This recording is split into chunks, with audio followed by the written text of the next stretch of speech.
Kifo huwa ni fumbo kubwa kwa kila mtu. Hii ndiyo kauli tunaweza kusema. Asubuhi palikucha, lakini jioni ilibaki historia ya kutisha. Ni simulizi ya kifo cha kusikitisha, cha kikatili na cha kutisha, kilichowafanya wengi kuogopa mapango milele.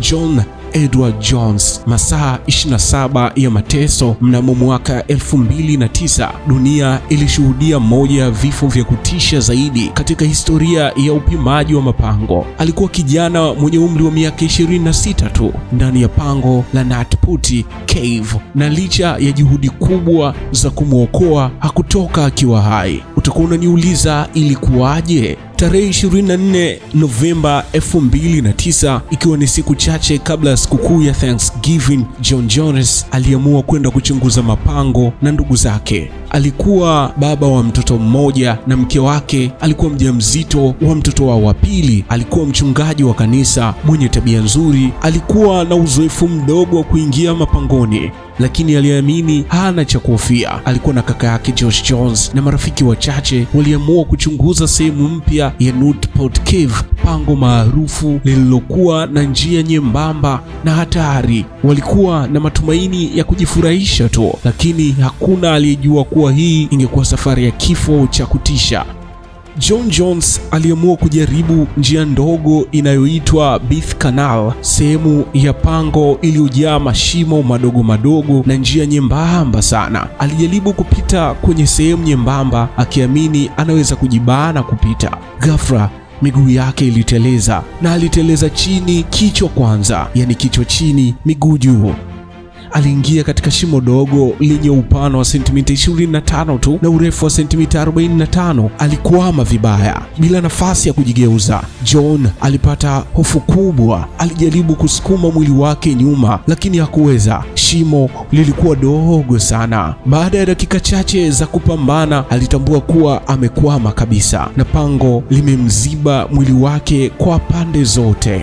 Kakake Josh Jones alisikia sauti ya John akilia kwa uchungu. Alipojaribu kumvuta, aligundua kuwa amekwama vibaya sana. John alikuwa amepinda vibaya, kifua chake kimesukumwa dhidi ya mwamba na hawezi kupumua vizuri. Kila sekunde iliyopita, damu yake ilianza kushindwa kuzunguka mwilini. Josh alipiga mayowe ya msaada. Vikosi vya uokoaji vilifika, lakini walichokiona kilikuwa cha kutisha zaidi ya walivyodhani. Ndani ya masaa machache, zaidi ya waokoaji 100 walikusanyika nje ya pango kujaribu kumwokoa John. Walileta vifaa maalum, kamba na vifaa vya kuchimba. Walijaribu kumnyosha polepole, lakini mwili wake ulikuwa umejibana vibaya kupita kiasi. Kila walivyojaribu kumvuta, John alilia kwa maumivu makali. Baada ya masaa 19 walifanikiwa kumvuta kidogo, lakini ghafla kamba ilikatika na aliteleza tena chini zaidi ya alivyokuwa awali.